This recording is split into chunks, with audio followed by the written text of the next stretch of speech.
Welcome to Transform Now, the podcast brought to you by SS&C Blue Prism. Enterprise AI isn't just a tool, it's the heartbeat of smart organizations like yours, helping to reinvent work to deliver higher growth, more customers, and better experiences. Join us as we discover how AI-powered work orchestration and automation is making things better for everyone: customers, employees, shareholders, and most importantly, you. Let's get into the show. Hello and welcome to Transform Now. I'm your host, Michael Marchuk. And I'm Brad Hairston. And this is our weekly pulse check of AI and automation news. And this week, Brad, we only have 3 articles. Usually I go to 4, sometimes to 5, but today we only have 3. Why, you may ask? Because we have a lot to talk about, a lot. So let's start with our first article here. This is from PC Magazine. Our PC Mag, I should say. Article's titled, OpenAI, DeepSeek used our models to train their own. And this article goes on to talk about how DeepSeek, and if you don't know about DeepSeek, you probably haven't looked at your LinkedIn here this particular week because it had blown up. And maybe we didn't even see that the markets dropped, the U.S. stock markets, probably global markets, but the U.S. stock markets for sure dropped heavily as NVIDIA's stock got hit hugely when this news came out about DeepSeek, the Chinese LLM that purportedly does a better job than OpenAI does. So, Brad, get us up to speed on this whole DeepSeek thing. Wow, it's the week of DeepSeek, right? And Michael, had you heard of DeepSeek this time last week? I had, but I hadn't played with it until this week, and I realized how much waves it was going to make. Yeah, I had not. I had not heard about him. I didn't hear about him, honestly, until this past weekend. And then Monday, I get up and start my work day, and I see that the world has basically turned upside down as a result of DeepSeek and their claims and what's, it just took the world by storm. So before I dive into this, let me wish you a happy birthday. I know we're recording. Thank you very much. I'm 29 again, as I have been for the past many years. You wear it well, my friend. So DeepSeek has truly turned the world upside down. I don't think there's been a single topic that has been, posted that has received more posts on social media or more articles or more talking heads than this firm from China who emerged on the scene and has brought a new model to the foray, which that's not new. New models are appearing all the time, but they come forward and show that they have an innovative new reasoning model which can match the performance of models like ChatGPT, but do it at 1/10 the cost. So that was enough to capture everyone's attention. They're like, whoa, wait a minute. They can do it faster, cheaper, use less energy, be more environmentally friendly, all those things. And normally when something like this happens, it takes a few weeks for people to kind of vet it and think about it, whatever. Well, no, the U.S. markets, we lost $1.2 trillion on Monday, one day reaction to DeepSeek. And NVIDIA, you mentioned them, they suffered the worst one-day loss in value in history, $600 billion in one day. So this is we haven't seen this before, right? This is such a huge market reaction to this technology disruption. And I think we've seen reactions that to technology disruption, but I don't know that we've seen one to something halfway around the world, from China of all places. So anyway, it's been a weird week. Everyone's been talking about how this changes everything, how AI's changing. We're going to rethink the way we build our models. We're going to rethink investments like the $500 billion investment that got announced last week in Texas to build new data centers. And then just today, we hear this article is speaking about it. We hear from OpenAI they've accused DeepSeek of a distillation process in which they're using outputs from their larger, more capable models in order to train the DeepSeek models. So this is a pretty hardy accusation because they're basically refuting a lot of the claims that DeepSeek makes about, oh, we built our model, with $6 million and it cost you billions. They're claiming, well, you did it because you used our models to train your models. And it raises questions about a lot of the other things that DeepSeek has said about their infrastructure cost and so forth. So it's kind of brought everything full circle to a degree. I will be very interested to see how the markets and how all the pundits and everyone react to the OpenAI accusations. But I'll tell you, the last few days, it's all been very pro DeepSeek. Oh my goodness, this changes everything. We're going to rethink the way we do automation and AI going forward. So we'll see. It's such a huge. I mean, in my head, I'm getting whiplash from the way that the news has evolved. Between Monday and today and Wednesday. Well, I think it's very interesting because in my mind, as we're hearing about OpenAI, accusing DeepSeek of violating its terms and doing all this stuff to be able to distill their huge model that took them all that time and effort to create. And on the backside of all this, while they're pointing fingers at DeepSeek, there's still a whole lot of people, with lawsuits included, who are pointing fingers at OpenAI going, hey, you took all my copyrighted material and trained your model on it for free. So it's interesting having the pot calling the kettle black in this one here. And I really think that this whole concept of ownership of the AI outputs is difficult. It's definitely difficult. But if you look at the terms of service for DeepSeek, it's very interesting to tell you what they do with the information. The output that DeepSeek provides when you go to use their model, it becomes the intellectual property of DeepSeek. So all of their output that they create is theoretically their intellectual property. So any code you may write out of it or anything that comes out of it is their property. And it's, of course, housed in the very secure facilities in China. So totally. And there's already at least one country, I think it's Italy, that has is debating whether they're going to allow DeepSeek to be used by their citizens for that reason. They see some risk here. I think the DeepSeek thing. Let's assume that what they've created, a lot of the methods they've used, maybe they are much more efficient. Maybe there are some things that we can take away from it, some positives. If it really only uses around 5% of its parameters for every task, which is one of the things it says. If it really only uses 95% less computing power, which is more environmentally friendly, we can't dispute that. The fact that it's open source, right? It's a smaller version of AI, which, we've seen things trending in that direction anyway. But we still have big things to figure out and to be wary of. You mentioned the one about IP.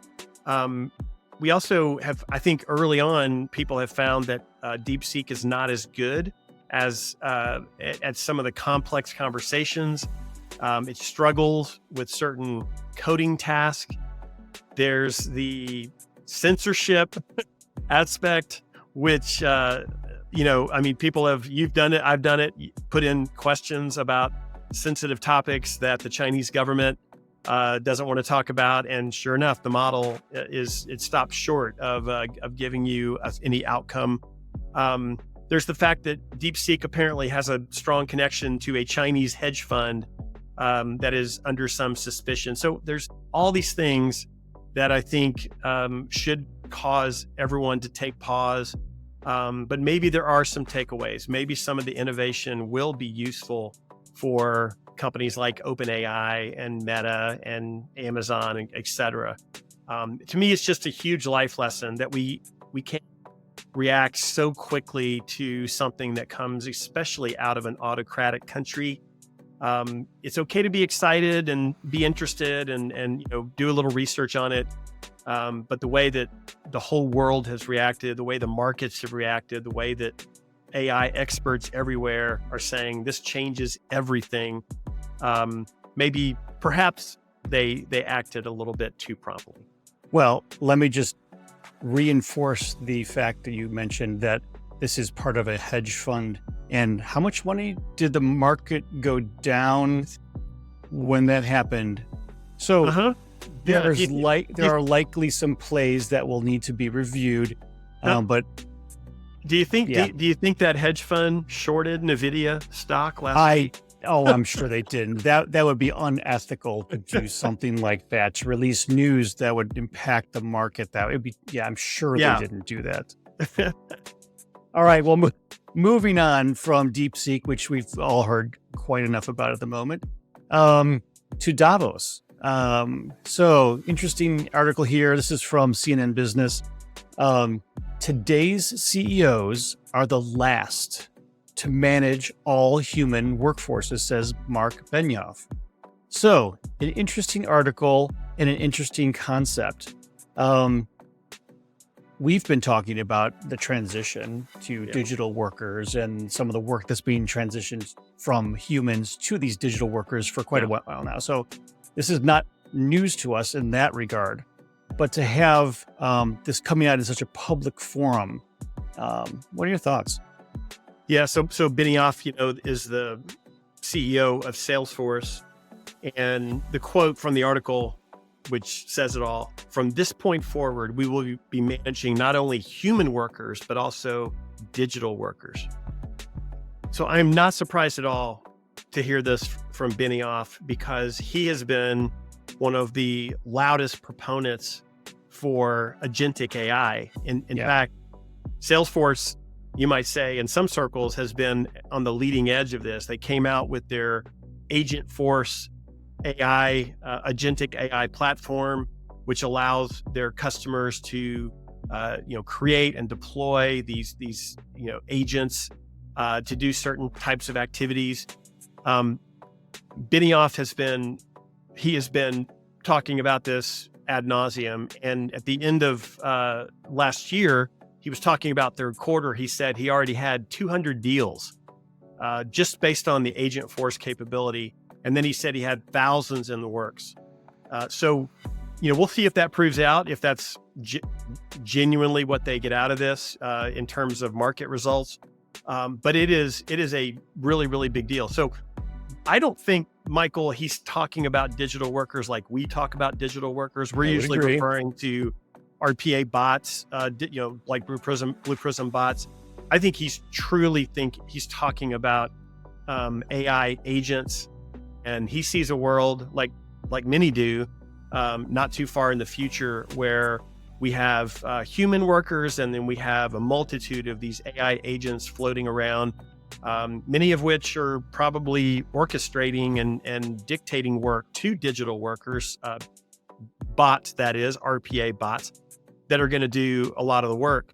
So I don't think he's a heretic, or he's lost his mind. I think he's probably saying the right things, and he's very ambitious about it. He also, in the article, is quoted as being supportive of the $500 billion project Stargate, and says that this is just the first of trillions of dollars of investment that will be happening in the near term. And of course, Salesforce wasn't involved in Project Stargate, but who knows? They probably have their own version of that going on elsewhere.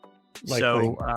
So Benioff is, sometimes he gets criticized for being a little bit of a loose cannon. I think in this case, he's right. And I think whether or not the Agentforce AI agents prove to be the best in the market, we'll have to watch and see. But he's certainly pushing it hard, and seems like his clients are buying into it. Yeah. Well, as you mentioned, the digital workforce is not something that we are unfamiliar with. I mean, this has been something that is our core Yeah. business and what we do, and we certainly have many customers who are getting a boatload of value out of them. But as we transition to smarter digital workers, whether Yeah. they're AI enhanced or they're AI agents of their own right, there's a need then to help coordinate all their activities and also to be able to integrate them into the overall workforce. And with S&C, we've been working really hard on this enterprise operating model that does a lot of that, where we bring Right. that all together. And so it's one thing to say we have all these capabilities. It's another thing to help your customers integrate this into their overall business structure. Mhm. So you didn't mention much about that. Just get your employees ready, which is not super helpful. But we're actually doing something about it. Yeah. All right. So last article from InfoWorld. This kind of comes back full circle to some of the security discussions we'd originally had about LLMs in general. But this is entitled Secure AI? Dream On, says AI Red Team. This is all about Microsoft's ethical hacker team, known as a red team, that Yeah. is used to test and help refine some of the parameters that guide the output from their large language models and other systems. So, what are your thoughts on this particular article? Well, first of all, this reminded me of the movie Sneakers, starring Yeah. Robert Redford. Do you remember that movie? I think It's it very was old. from the 90s, maybe the Yes. 80s. So, this group of hackers, professional hackers that you hire to, break into your company or tap into your infrastructure. And so, anyway, in this case, we're talking about Microsoft having their own team that does this. I'm not surprised. To their about own that. systems. Yeah, to their own systems. And, it says that the reason they have such a big red team is because AI has become so much more sophisticated, and because Microsoft themselves are rolling out new AI products all the time. So this team has developed their own Python framework, and then that in turn has resulted in another framework called AIRT that they use to identify impactful vulnerabilities, and then figure out how they want to address the risk there. And by doing all that and through going through this routine over and over again, they've come up with 8 lessons along the way, which they put in this article. And I'll cover a few of them, not all 8, certainly. But the ones I thought were pretty interesting. The first one, they said that it's important to understand what the AI system can do and where it is applied. So start from the potential downstream impacts, and then make it instead of looking at the attack strategies, that is, and that's going to make it more likely that an operation will produce useful findings that tie to real world risks. So I think that's an interesting way of looking at it, is kind of start with the end in mind. Yep. Versus the other way. They talk about the role that automation can play in covering the risk landscape. I thought that was pretty interesting. That there's so many different vulnerabilities that need to be assessed, and you need to stay on top of it. It's more than a human workforce can handle. So they talk about that being one of their big findings, that you really do need to leverage automation. So I think we would agree with that, obviously. They also say that even if you do use automation, that humans are absolutely needed. You can't automate the whole thing because there is some subject matter knowledge that's needed. There's some emotional intelligence that's needed. And those are things that only humans can really bring to the forefront. So that's another one of their findings. And then 2 more. Responsible AI is very difficult to measure. So I think it's interesting that they kind of deviate from what they're looking at, and they say, and by the way, responsible AI, it's a good thing, but it's very ambiguous and it's hard to measure. And so we really focus more on security vulnerabilities. We're not trying to, kill two birds with one stone. That's kind of how I took their point. So this team. Would you liken that to the censorship that's kind of built into the model from the Chinese DeepSeek? Yeah. That's a great way to think of it. I agree.